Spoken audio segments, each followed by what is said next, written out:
Doomsday पे hit करता है एंड बूम, डूम्सडे को फर्क ही नहीं पड़ता। मतलब just two finger, aura farming भाई, ऑरा फार्मिंग, ऑरा ऐसे बना। और इस ट्रेलर को देखने के बाद ऑनेस्टली बता रहा हूँ, जो ऑडियंस 7 सालों में मार्वल ने खोई थी, वो सारी ऑडियंस थिएटर में वापस आने वाली है। जो आपने मैडनेस ऑफ मल्टीवर्स में चार्ल्स जेवियर और इन सबको ऐसे पटाखों की तरह मार डाला, आई डोंट, मतलब मैं नहीं चाहता कि आप वो काम करें।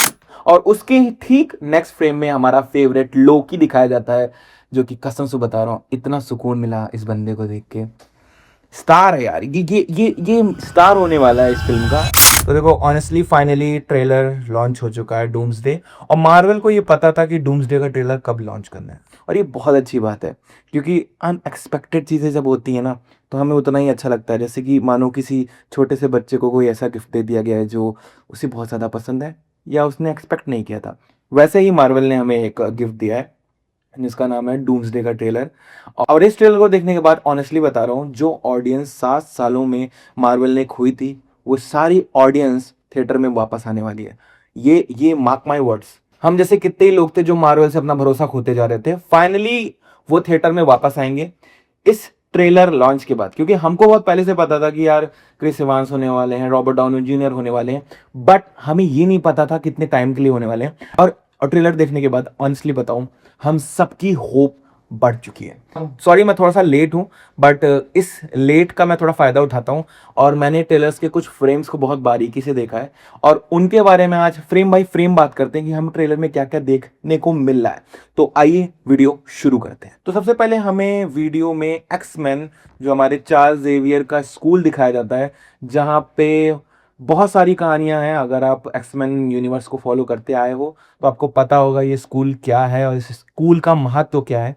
और सबसे पहले हमें वो चार्ल्स जेवियर का स्कूल दिखाया जाता है, उसका एक नेम प्लेट जमीन में पड़ा होता है, एंड उसके cut to the next scene हमें चार्ल्स जेवियर दिखाए जाते हैं, जो कि एज यूजुअल अपनी व्हील चेयर पर बैठे होते हैं।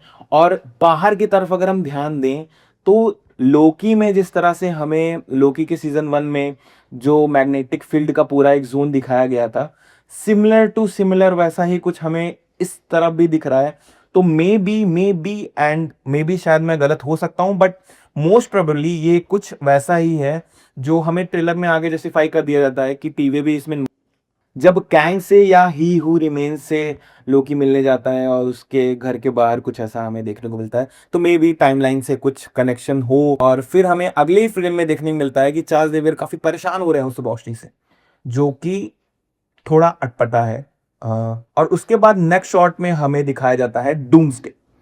डूम्सडे हम सबको पता है टोनी स्टार्क प्ले करते हैं, पर इस फ्रेम की सबसे खूबसूरत बात यह है कि 7 साल पहले इन द गेम में सेम फ्रेम यूज हुआ था, but the character was iron man, और उस कैरेक्टर के पीछे भी सेम तरह के एनवायरनमेंट के साथ ही उसको रखा गया था। एंड बस फर्क बस इतना है, वो ट्रेलर की स्टार्टिंग में था और ये ट्रेलर के सेकंड फ्रेम में है।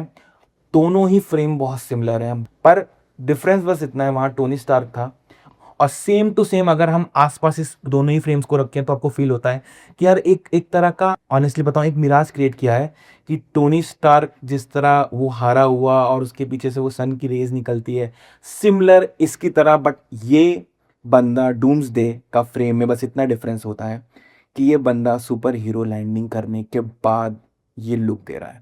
ये परेशान और गोपलेस नहीं है, ये हारा हुआ नहीं है टोनी स्टार की तरह है, ये कुछ ढीली बुद्धि का है। और उसके अगले फिल्म में हमें एवेंजर्स की नया टावर इंट्रोड्यूस कराया जाता है, दिखाया जाता है, जो कि टू बी ऑनेस्ट अच्छा लग रहा है। ठीक बाद वाले फ्रेम में हमें दिखाए जाते हैं फैंटास्टिक फोर, और जो कि मिलते हैं बकी बार्न्स, आंटमैन और हमारा नया कैप्टन अमेरिका। कि नेक्स्ट फ्रेम में हमें थॉर दिखाया जाता है, जो कि पूरे ही ग्रुप को समझा रहा होता कि भैया सुनो मेरी बात, ये बंदा कुछ अलग है। और इसके बाद हमें कैरेक्टर इंट्रोड्यूस होते रहते हैं, जैसे उसके बाद हमें निवार दिखता है, उसके बाद हमें सूरी दिखती है, उसके बाद और सारे कैरेक्टर इंट्रोड्यूस होते हैं।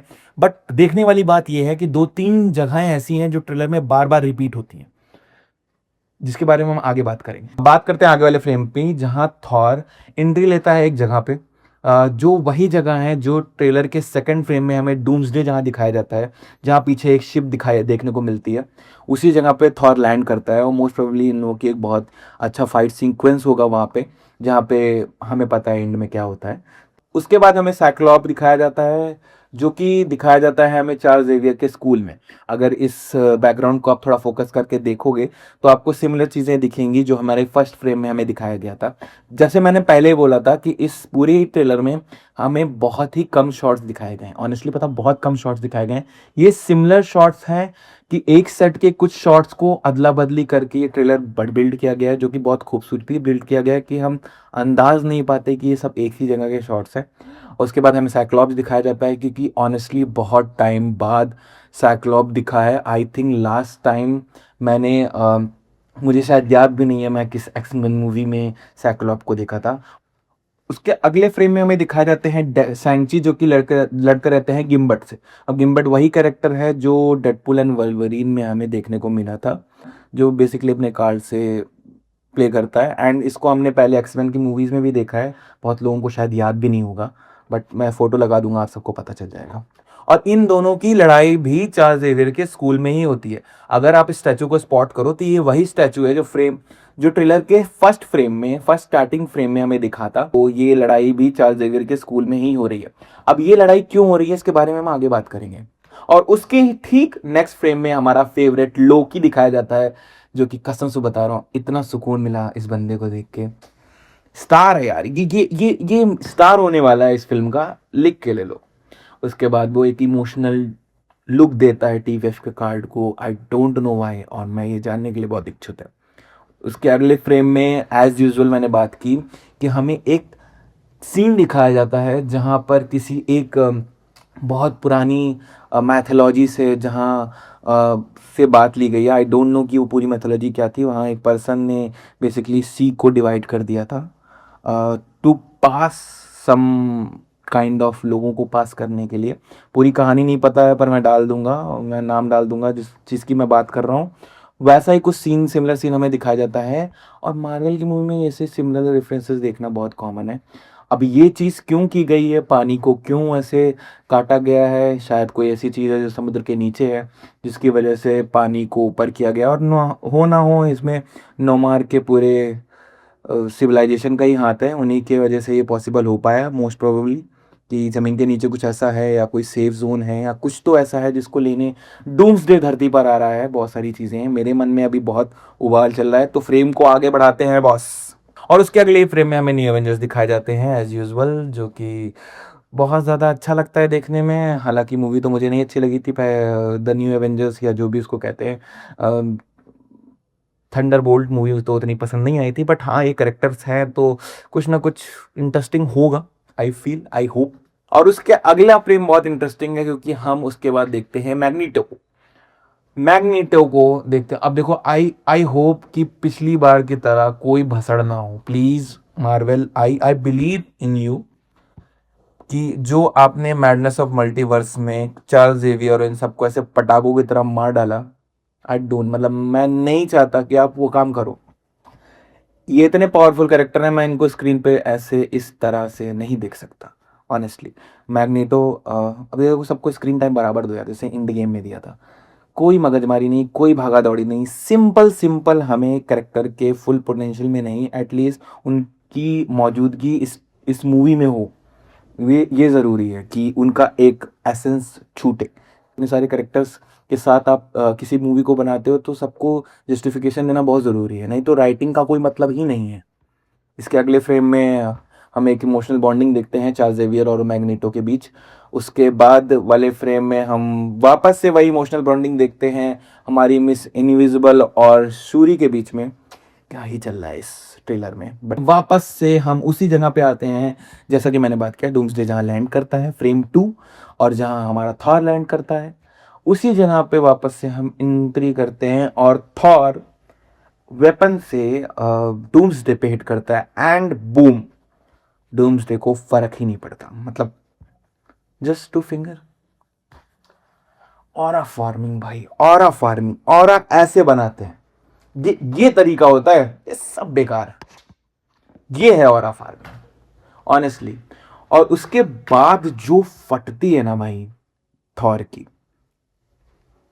यार ऐसे ऐसे नहीं, मैं देख नहीं सकता। थॉर मेरा फेवरेट कैरेक्टर है एक तरह से, कैप्टन अमेरिका के थोड़े से बाद, बट आई डोंट फील कि वो ऐसा डरा होना चाहिए।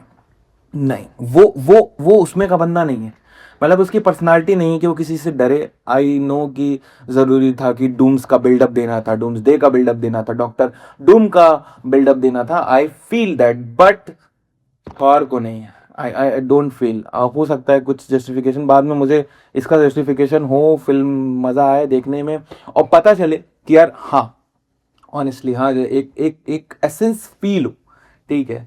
अगले फ्रेम में थॉर बात करता है कि यार आप कोई चमत्कार ही इस पूरी लड़ाई को बचा सकता है और हम सबको पता है कौन आने वाला है।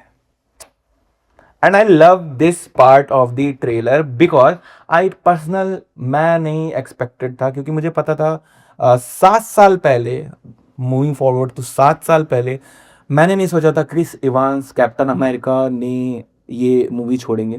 बिकॉज बहुत सारे लोगों को अनएक्सपेक्टेड था कि कैप्टन अमेरिका भी छोड़ देंगे। ये पता था कि हाँ आयरन मैन मरने वाला है, बट ये नहीं पता था कैप्टन अमेरिका भी छोड़ देंगे। बट उसके बाद ये मूवी का, ये ट्रेलर का वो फ्रेम है जो 7 साल पुरानी भीड़ वापस ले आएगा। ऑनेस्टली 7 साल पुरानी भीड़ वापस आने वाली है इस कैरेक्टर में। अब देखो ध्यान दो तो हमें बहुत ही कम फ्रेम दिखाए गए हैं। एक पानी वाला फ्रेम जहां पानी लेजिट हवा में है, समुद्र का वो अंदर वाला सीन जहां पानी को किसी बांध से रोका गया है। ऐसा सिमिलर इन द गेम में भी डॉक्टर स्ट्रेंज ने किया है, बट इस बार डॉक्टर स्ट्रेंज नहीं है, इस बार है हमारे समुद्रवासी। अब 2-3 कैरेक्टर ऐसे हैं जिनके बारे में हम आगे बात करेंगे कि वो हमें क्यों नहीं दिख रहे हैं इस ट्रेलर में, जिसको मैं थोड़ा अभी रिसर्च पे लगा हूँ और मुझे पता चल जाएगा। एक कैरेक्टर है जिसके बारे में अगले वीडियो में बात करेंगे, वो है मून नाइट, और बिल्कुल पता करेंगे कि वो भाई साहब कहाँ हैं, ऑस्कर आइजैक कहाँ हैं। तो बाकी हम मिलेंगे आगे अगले वीडियो पे। बाकी तब तक के लिए bye bye, tata, see you.